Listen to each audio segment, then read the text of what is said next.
කිරි හැන්ද පලා මැල්ලුමක් හදන හැටි තමයි අද කියලා දෙන්නේ. ඉතින් ඔයාලා channel එකට අලුත් නම් වැදගත් වීඩියෝස් තියෙනවා කියලා හිතෙනවා නම් ඔයාලා subscribe කරන්න. මතක ඇතුව ඔයාලගේ රසවත් අදහසත් අපිට පහලින් comment කරන්න. එහෙනම් අපි බලමු කොහොමද හදන්නේ කියලා. මේ තියෙන පිරිසිදු කරගත්ත කිරි හැන්ද පලා හොඳට බලලා පණුව ඉන්නවද සත්තු ඉන්නවද කියලා බලලා හොද ගන්න වතුරට ලුණු චුට්ටක් දාලා විනාඩි 5ක් විතර තියෙන්න ඇරලා තමයි පලා සෝද ගනිද්දි සෝද ගන්න ඕනේ. ඊට අමතරව ඕනේ පොල් තෙල් චුට්ටක් ඕනේ. පොල් අපිට උවමනා තරමට ඕන.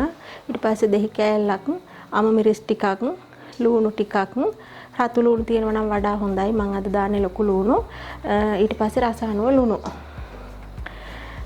අපි ඉස්සෙල්ලම කොළ ටික කපා ගමු.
මේ අපි කපාගත්ත කොළ ටික අපි මේකට පොල් එකතු කරගමු.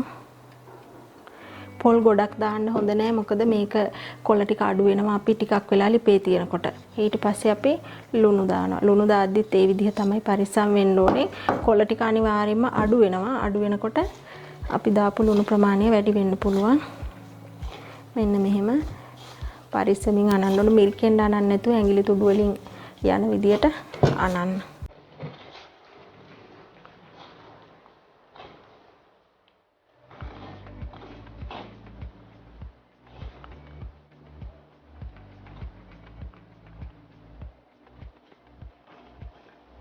වලදක් රත් වෙන්න තියලා තෙල් චුට්ටක් දාගමු.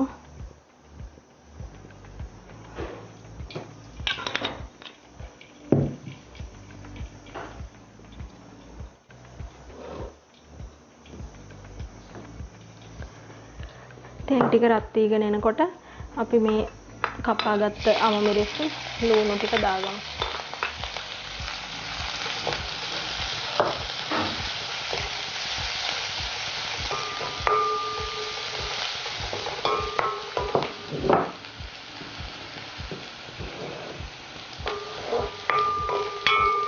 මේ විදියට තප්පර 30ක් විතර මැලවෙන්න ඇරලා අපි කොළ ටිකත් එකතු කරගමු.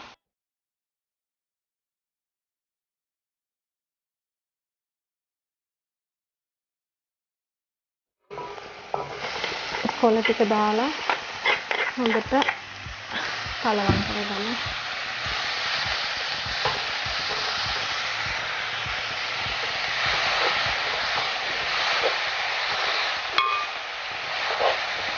ලිපේ ගින්දර අඩුම කරලා පොඩ්ඩක් මේ පැත්ත රත් වෙන්න තියමු.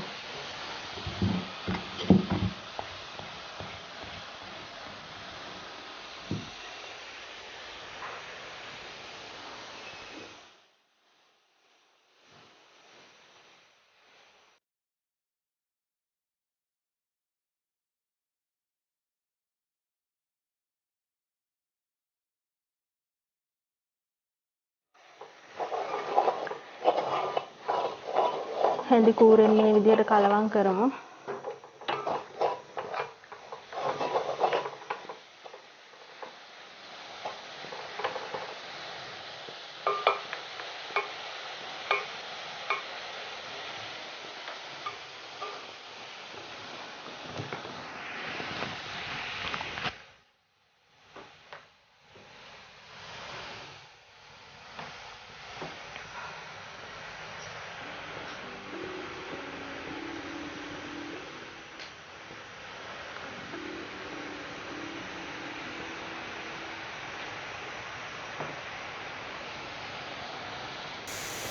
මේ පැත්ත රත් වෙනකොට අපි ආයෙ පොඩ්ඩක් කලවම් කරමු. හැම පැත්තම හොඳට මැලවෙන්න.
හොඳට දැන් මැලවිලා තියෙන්නේ.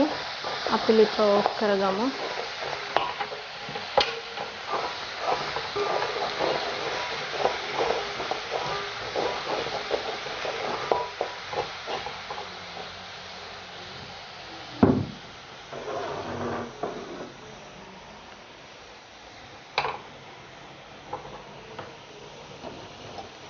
දැන් අපි මේක මේ බාගත්ත ගමන් දෙහි දාන්නේ නැහැ. මොකද දැන් මේක ගොඩක් රස්නේනේ. ඒ නිසා චුට්ටක් විතර නිවෙන්න තියලා තමයි දෙහි කෑල්ල එකතු කරගන්නේ. නිවිලා තියෙන හින්දා අපි දෙහි කෑල්ල එකතු කරගමු. මැටි වලදක තමයි හදන්න ඕන. දෙහි දාන දේවල් ඇල්මිනියම් භාජනවල දාන්නේ නැහැ. දැන් අපි මේක ඉක්මනින්ම වෙන භාජනයකට මාරු කරන නිසා තමයි මම මේකට හැදුවේ. කොළ උයනකොට අපි මැල්ලුමක් හදනකොට තෙල් චුට්ටක් දාලා තෙලෙන් තැම්බුනහම මේ විදිහේ දෙහි දැම්මහම කැල්සියම් ටික ශරීරයට අවශෝෂණය කරගන්න පහසුයි කියලා අහලා තියෙනවා.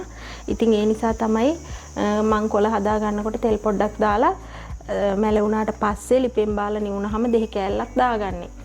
ඉතින් මේ විදිහේ තවත් වීඩියෝ එකකින් ආයෙ දවසක හම්බ වෙමු.